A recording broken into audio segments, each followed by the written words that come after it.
Genesis chapter 43 verses 16 to 34. He saw Benjamin and told the servant in charge of his house, "Take these men to my house. Slaughter an animal and cook it, so they can eat with me at noon." The servant did as he was told and took the brothers to Joseph's house. But on the way they got worried and started thinking, "We are being taken there because of the money that was put back in our sacks last time. He will arrest us, make us his slaves, and take our donkeys." So when they arrived at Joseph's house, they said to the servant in charge, "Sir, we came to Egypt once before to buy grain. But when we stopped for the night, we each found in our grain sacks the exact amount we had paid. We have brought that money back, together with enough money to buy more grain. We don't know who put the money in our sacks." "It's all right," the servant replied. "Don't worry. The God you and your father worship must have put the money there, because I received your payment in full." Then he brought Simeon out to them. The servant took them into Joseph's house and gave them water to wash their feet. He also tended their donkeys. The brothers got their gifts ready to give to Joseph at noon, since they had heard they were going to eat there. When Joseph came home, they gave him the gifts they had brought, and they bowed down to him. After Joseph had asked how they were, he said, "What about your elderly father? Is he still alive?"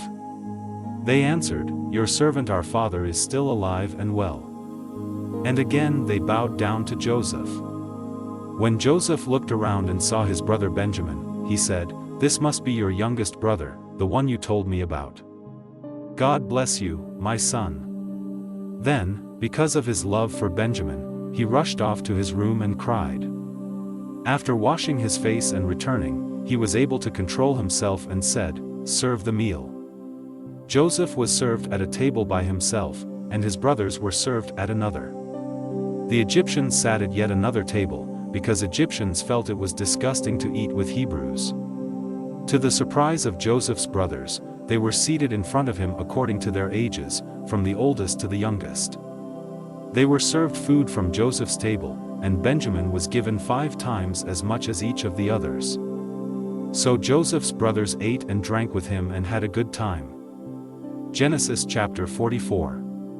Later, Joseph told the servant in charge of his house, "Fill the men's grain sacks with as much as they can hold and put their money in the sacks. Also put my silver cup in the sack of the youngest brother." The servant did as he was told. Later, Joseph told the servant in charge of his house, "Fill the men's grain sacks with as much as they can hold and put their money in the sacks. Also put my silver cup in the sack of the youngest brother." The servant did as he was told. Early the next morning, the men were sent on their way with their donkeys. But they had not gone far from the city when Joseph told the servant, "Go after those men. When you catch them, say, 'My master has been good to you. So why have you stolen his silver cup? Not only does he drink from his cup, but he also uses it to learn about the future. You have done a terrible thing.'" When the servant caught up with them, he said exactly what Joseph had told him to say. But they replied, "Sir, why do you say such things? We would never do anything like that. We even returned the money we found in our grain sacks when we got back to Canaan. So why would we want to steal any silver or gold from your master's house? If you find that one of us has the cup, then kill him, and the rest of us will become your slaves." "Good," the man replied, "I'll do what you have said. But only the one who has the cup will become my slave. The rest of you can go free." Each of the brothers quickly put his sack on the ground and opened it. Joseph's servant started searching the sacks, beginning with the one that belonged to the oldest brother. When he came to Benjamin's sack, he found the cup. This upset the brothers so much that they began tearing their clothes in sorrow. Then they loaded their donkeys and returned to the city. When Judah and his brothers got there, Joseph was still at home. So they bowed down to Joseph, who asked them, "What have you done? Didn't you know I could find out?" "Sir, what can we say?" Judah replied, "How can we say we are innocent, when God has shown we are guilty? And now all of us are your slaves, especially the one who had the cup. Joseph told them, I would never punish all of you. Only the one who was caught with the cup will become my slave. The rest of you are free to go home to your father. Judah went over to Joseph and said, Sir, you have as much power as the king himself, and I am only your slave. Please don't get angry if I speak. You asked us if our father was still alive and if we had any more brothers. So we told you, our father is a very old man. In fact, he was already old when Benjamin was born. Benjamin's brother is dead. Now Benjamin is the only one of the two brothers who is still alive, and our father loves him very much. You ordered us to bring him here, so you could see him for yourself. We told you that our father would die if Benjamin left him. But you warned us that we could never see you again, unless our youngest brother came with us. So we returned to our father and reported what you had said. Later our father sent us back here to buy more grain. But we told him, we can't go back to Egypt without our youngest brother. We will never be let in to see the governor, unless he is with us.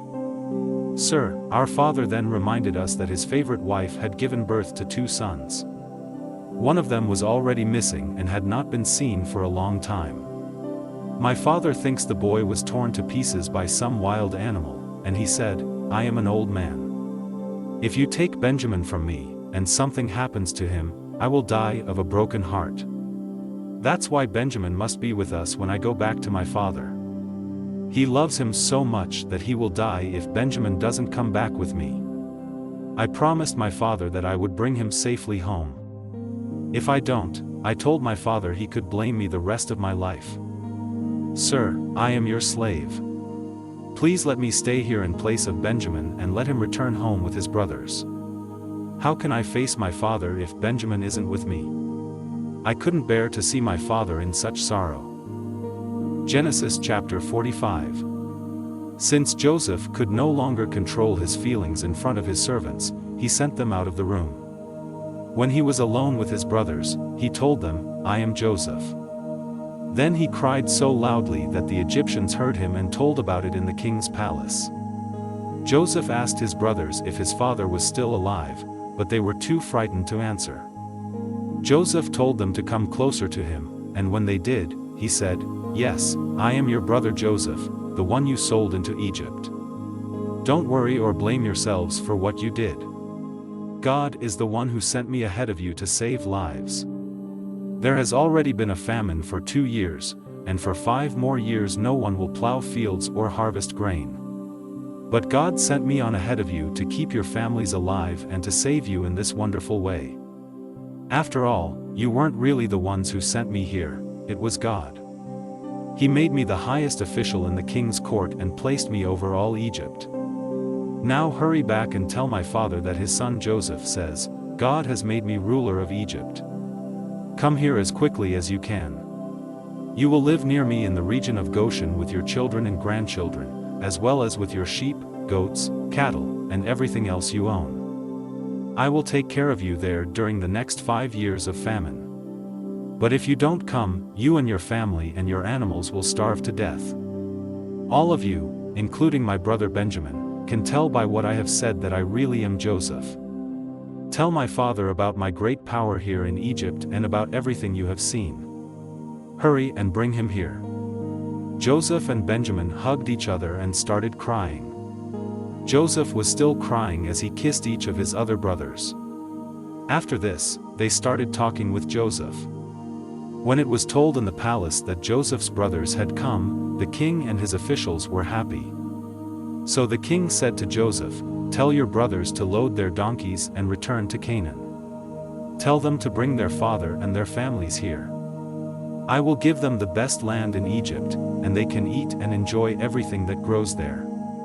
Also tell your brothers to take some wagons from Egypt for their wives and children to ride in. And be sure they bring their father. They can leave their possessions behind, because they will be given the best of everything in Egypt. Jacob's sons agreed to do what the king had said. And Joseph gave them wagons and food for their trip home, just as the king had ordered. Joseph gave some new clothes to each of his brothers, but to Benjamin he gave 5 new outfits and 300 pieces of silver. To his father he sent 10 donkeys loaded with the best things in Egypt, and 10 other donkeys loaded with grain and bread and other food for the return trip. Then he sent his brothers off and told them, "Don't argue on the way home." Joseph's brothers left Egypt, and when they arrived in Canaan, they told their father that Joseph was still alive and was the ruler of Egypt. But their father was so surprised that he could not believe them. Then they told him everything Joseph had said.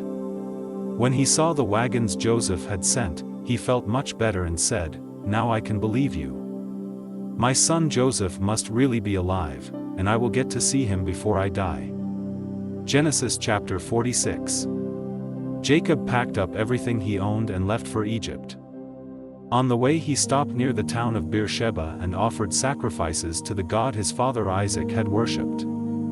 That night, God spoke to him in a dream and said, "Jacob. Jacob." "Here I am," Jacob answered.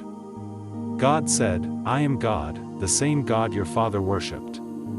Don't be afraid to go to Egypt. I will give you so many descendants that one day they will become a nation. I will go with you to Egypt, and later I will bring your descendants back here.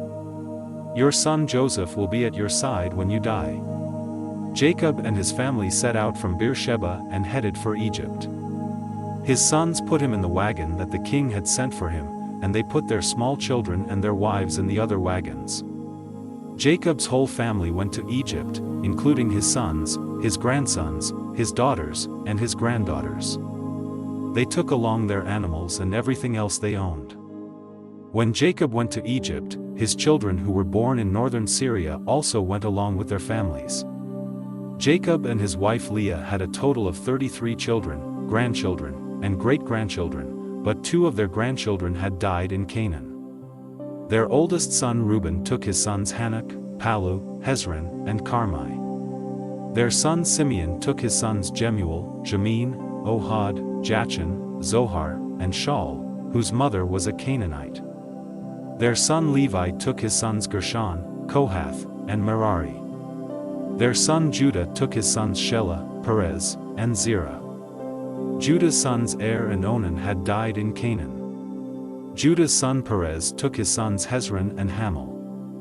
Their son Issachar took his sons Tola, Puvah, Jashub, and Shimron. Their son Zebulun took his sons Sered, Elon, and Yaliel. Their daughter Dinah also went. Jacob and Zilpah, the servant woman Laban had given his daughter Leah, had a total of 16 children, grandchildren, and great-grandchildren.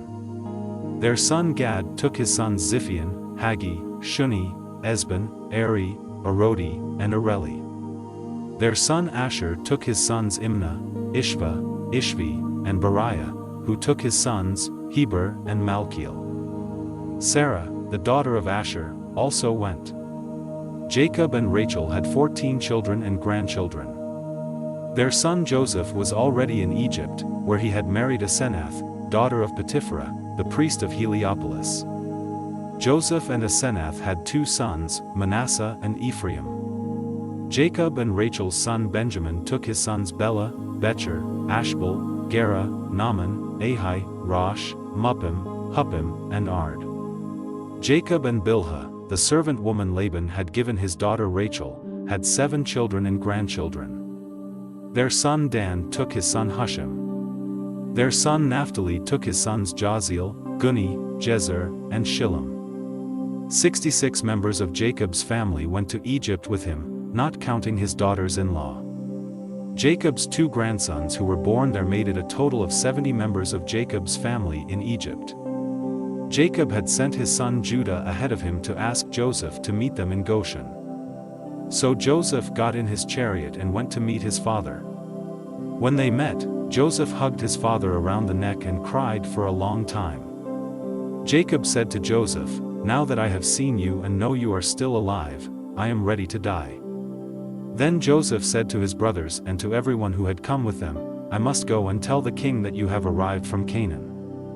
I will tell him that you are shepherds and that you have brought your sheep, goats, cattle, and everything else you own. The king will call you in and ask what you do for a living. When he does, be sure to say, 'We are shepherds. Our families have always raised sheep.' If you tell him this, he will let you settle in the region of Goshen." Joseph wanted them to say this to the king, because the Egyptians did not like to be around anyone who raised sheep. Genesis chapter 47 verses 1 to 12. Joseph took 5 of his brothers to the king and told him, "My father and my brothers have come from Canaan. They have brought their sheep, goats, cattle, and everything else they own to the region of Goshen." Then he introduced his brothers to the king. Joseph took 5 of his brothers to the king and told him, "My father and my brothers have come from Canaan. They have brought their sheep, goats, cattle, and everything else they own to the region of Goshen." Then he introduced his brothers to the king, who asked them, "What do you do for a living?" "Sir, we are shepherds," was their answer. "Our families have always raised sheep. But in our country all the pastures are dried up, and our sheep have no grass to eat. So we, your servants, have come here. Please let us live in the region of Goshen." The king said to Joseph, "It's good that your father and brothers have arrived. I will let them live anywhere they choose in the land of Egypt, but I suggest that they settle in Goshen, the best part of our land. I would also like for your finest shepherds to watch after my own sheep and goats." Then Joseph brought his father Jacob and introduced him to the king. Jacob gave the king his blessing, and the king asked him, "How old are you?" Jacob answered, "I have lived only 130 years, and I have had to move from place to place. My parents and my grandparents also had to move from place to place. But they lived much longer, and their life was not as hard as mine." Then Jacob gave the king his blessing once again and left. Joseph obeyed the king's orders and gave his father and brothers some of the best land in Egypt near the city of Ramesses. Joseph also provided food for their families.